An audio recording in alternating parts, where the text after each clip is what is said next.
Assalamualaikum warahmatullahi wabarakatuh. Perkenalkan, nama saya Fadli Ahmad dari Prodi Akuntansi.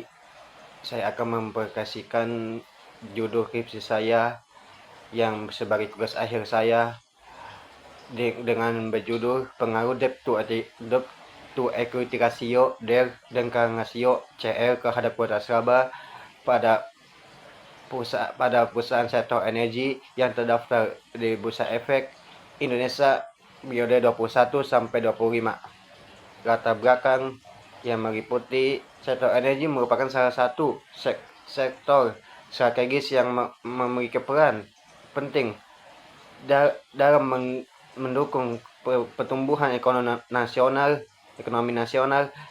Ketersediaan energi menjadi faktor utama yang menunjang aktivitas industri, transportasi, dan berbagai sektor ekonomi lainnya.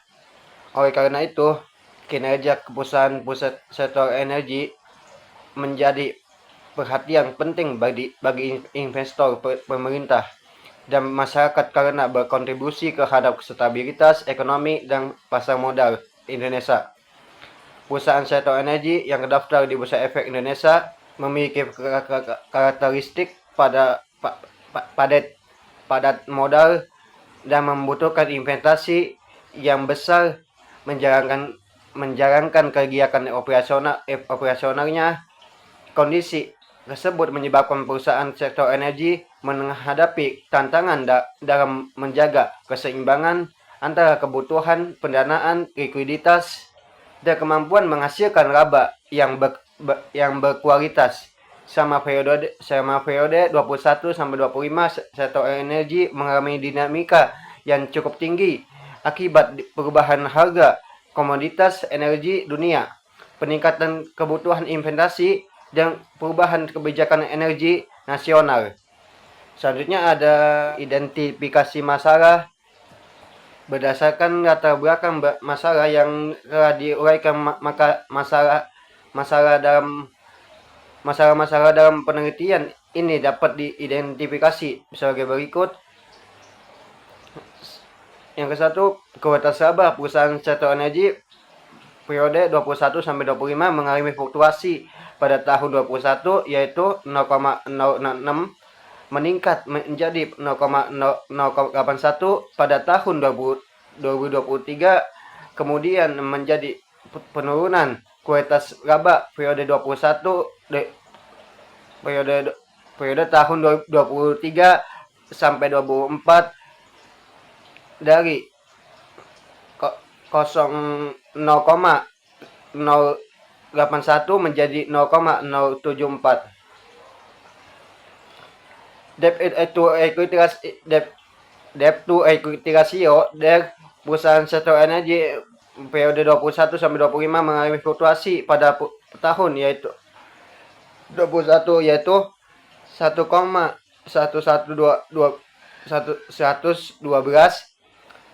pada tahun 2022 meningkat menjadi 2,973, kemudian meningkat kembali pada tahun 2023 menjadi 3,131, kemudian terjadi penurunan debt to equity ratio dari periode tahun 23 sampai 24 dari 3,131 menjadi 2,719, diikuti trend value yang kembali menurun di 25 menjadi 2,221. Yang ketiga itu rasio perusahaan sektor energi periode 21 sampai 25 mengalami fluktuasi. Pada tahun 21 yaitu 2,898, kemudian terjadi penurunan tahun 22 menjadi 2,686 dan kembali menjadi peningkatan yang signifikan pada tahun 23 menjadi 3,403. Rasio mengalami peningkatan pada periode tahun 24 sampai 25 dari 2,803 menjadi 3,026. Sebaiknya ada tujuan penelitian.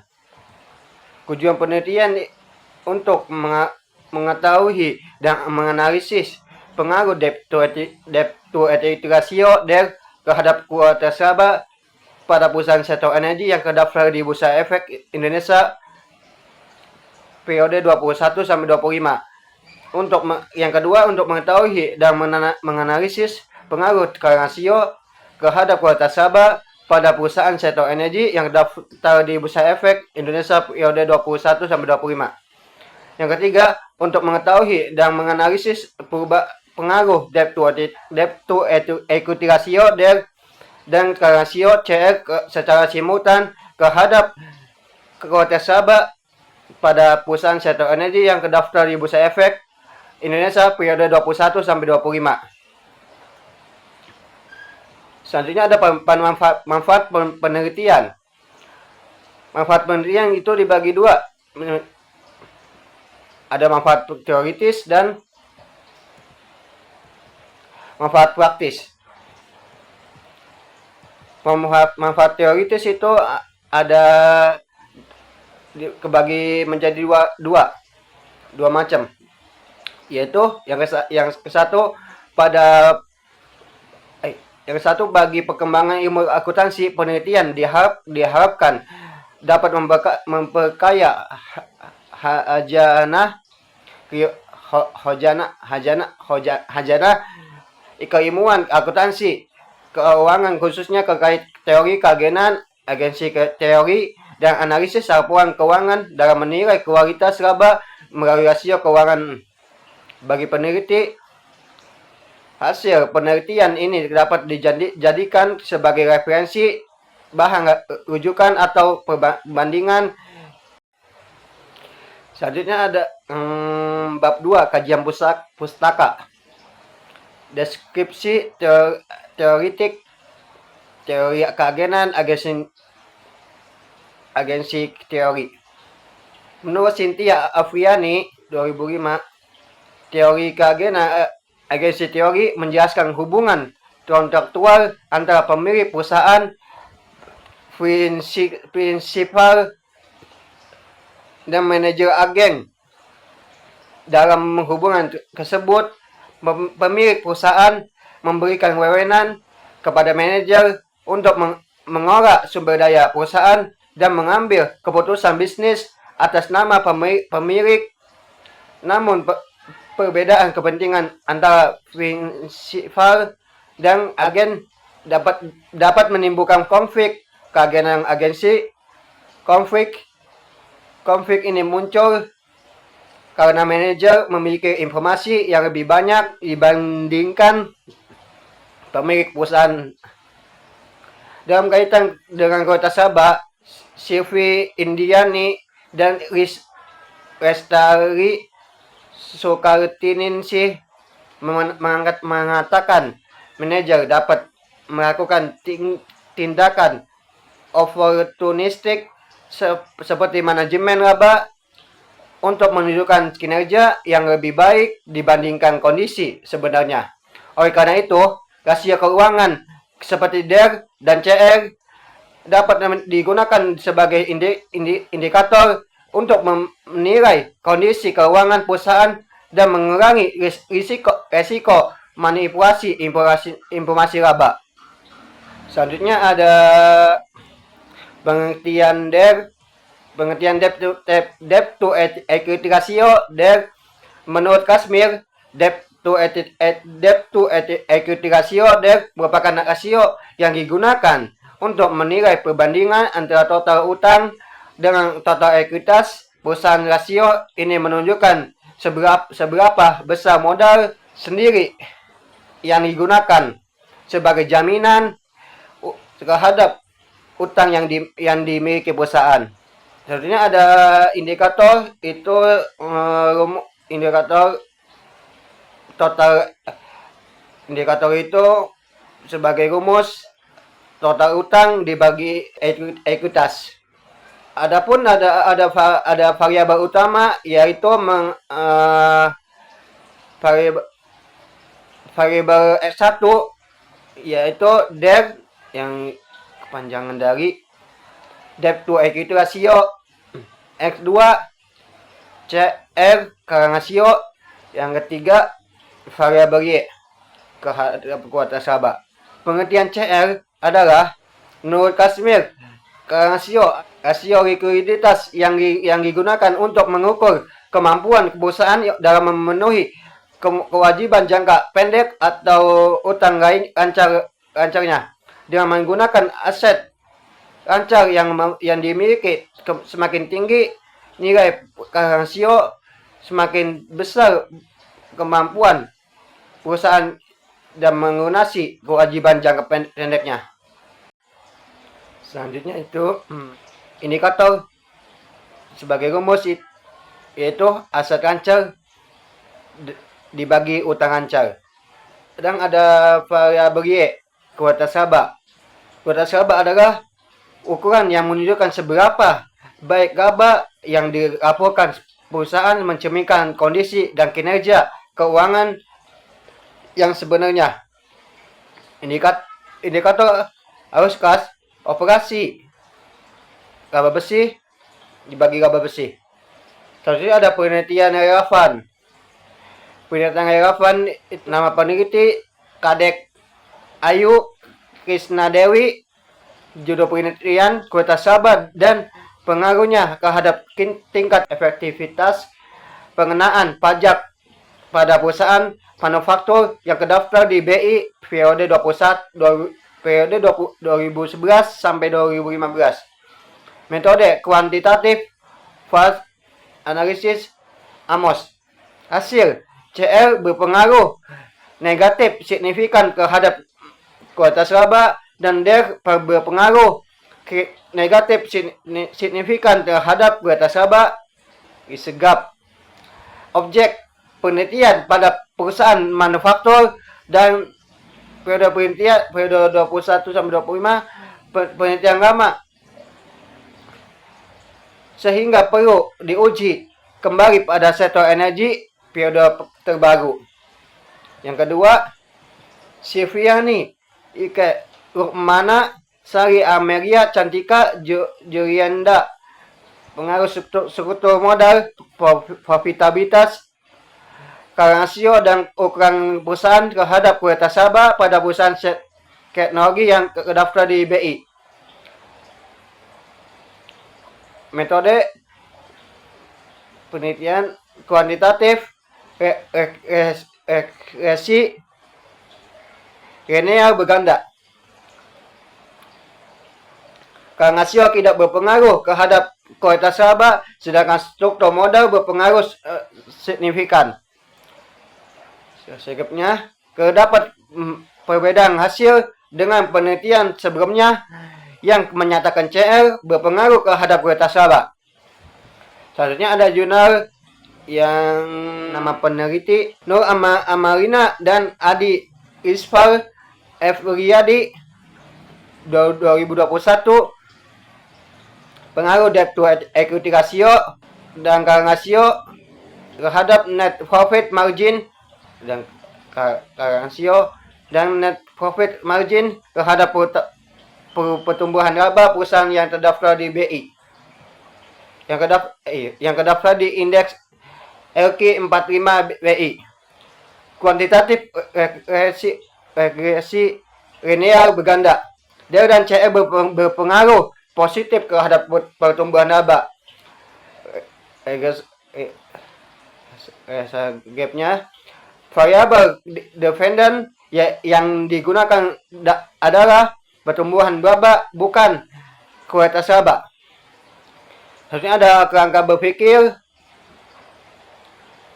Kerangka berpikir debt to equity ratio DER digugat berpengaruh terhadap kuota nasabah. Semakin tinggi DER, maka semakin besar kemungkinan kuota nasabah perusahaan menurun karena meningkatnya resiko keuangan dan potensi terjadinya manajemen laba. Rasio CR digugat berpengaruh terhadap kuota nasabah perusahaan dengan tingkat likuiditas yang baik cenderung memiliki kuota nasabah yang lebih tinggi karena laba yang diperoleh berasal dari aktivitas operasional yang sehat dan berkelanjutan. Debt equity ratio dia menggambarkan tingkat penggunaan utang dalam struktur modal perusahaan, sedangkan current ratio menunjukkan kemampuan perusahaan dalam memenuhi kewajiban jangka pendeknya. Perusahaan dengan tingkat utang yang tinggi dan kondisi likuiditas yang rendah berpotensi menghasilkan laba yang kurang berkualitas. Sebaliknya, harusnya ada hipotesis H1, debt to equity ratio berpengaruh terhadap kualitas laba pada perusahaan sektor energi yang terdaftar di Bursa Efek periode 21 sampai 25. H2, current ratio CR berpengaruh terhadap kualitas laba pada perusahaan sektor energi yang terdaftar di Bursa Efek Indonesia periode 21 sampai 25. Debt yang H3, debt to equity ratio dan current ratio secara simultan berpengaruh terhadap kualitas laba pada perusahaan sektor energi yang terdaftar di Bursa Efek Indonesia periode 21 sampai 25. Selanjutnya ada bab 3 metode penelitian. Gambaran umum tempat penelitian. Penelitian ini menggunakan data sekunder yang diperoleh dari perusahaan sektor energi yang terdaftar di Bursa Efek Indonesia selama periode 21 sampai 25. Bursa Efek Indonesia merupakan lembaga yang menyelenggarakan dan menyediakan sistem serta sarana untuk mempertemukan penawaran jual dan beli efek dari berbagai pihak dengan tujuan memperdagangkan efek secara teratur, wajar, dan efisien. BI berperan sebagai pasar modal yang menyediakan informasi keuangan perusahaan terbuka, masuk laporan tahunan dan annual report, dan laporan keuangan yang telah diaudit. Informasi tersebut digunakan oleh investor, kreditor, akademisi, dan berbagai pihak lainnya sebagai dasar pengambilan keputusan ekonomi. Waktu dan penelitian. Tempat penelitian ini mengambil tempat di Bursa Efek Indonesia yang berlokasi di Jakarta. Waktu penelitian berlangsung selama 3 bulan terhitung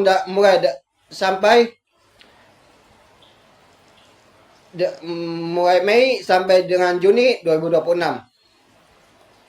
Adapun jadwal pelaksanaan kegiatan dapat dilihat pada tabel di bawah ini yang sudah kecantumkan di PDF atau di Word. Populasi dan sampel. Populasi adalah wilayah generasi yang terdiri atas objek atau subjek yang mempunyai kualitas dan karakteristik tertentu yang ditetapkan oleh peneliti untuk dipelajari dan kemudian ditarik perusahaan. Sektor energi yang terdaftar di Bursa Efek Indonesia periode 21 sampai 25 sebanyak 91 perusahaan. Adapun daftar beberapa perusahaan tersebut adalah sebagai berikut. Sampel adalah bagian dari jumlah dan karakteristik yang dimiliki oleh populasi tersebut. Jika populasi besar dan peneliti tidak dapat mempelajari semua aspek populasi, sampling dari populasi harus benar-benar representatif mewakili populasi agar hasilnya dapat diterapkan pada populasi.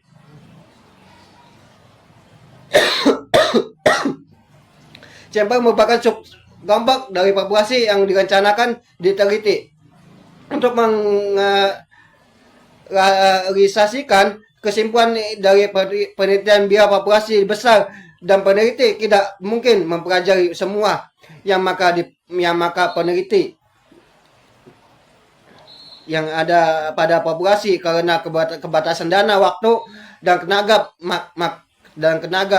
maka peneliti dapat menggunakan sampel yang diambil dari populasi itu kesimpulannya dari hasil analisis data pada sampel dapat diberlakukan pada populasi jika sampel diambil secara representatif mewakili dari populasi itu. Selanjutnya ada teknik pengumpulan data untuk mendukung keperluan penganalisian. Ini penulis memerlukan sejumlah data baik dari dalam maupun dari luar perusahaan. Adapun cara untuk mempengaruhi data dan informasi dalam penelitian ini, penulis melakukan pengumpulan data dengan teknik sebagai berikut. 1. Studi kepustakaan library research. Dalam penelitian ini, penulis berusaha untuk memperoleh beberapa informasi dan pengetahuan yang dapat dijadikan pegangan dalam penelitian, yaitu dengan cara studi kepustakaan untuk mempelajari, meneliti, mengkaji, serta menerah literatur berupa buku, jurnal, maupun makalah yang berhubungan dengan penelitian untuk memperoleh bahan-bahan yang akan dijadikan sebagai landasan teori. Yang kedua, dokumentasi pengumpulan data dengan mempelajari dokumen-dokumen serta catatan di bagian yang terkait dengan masalah yang diteliti. Yang ketiga, riset internet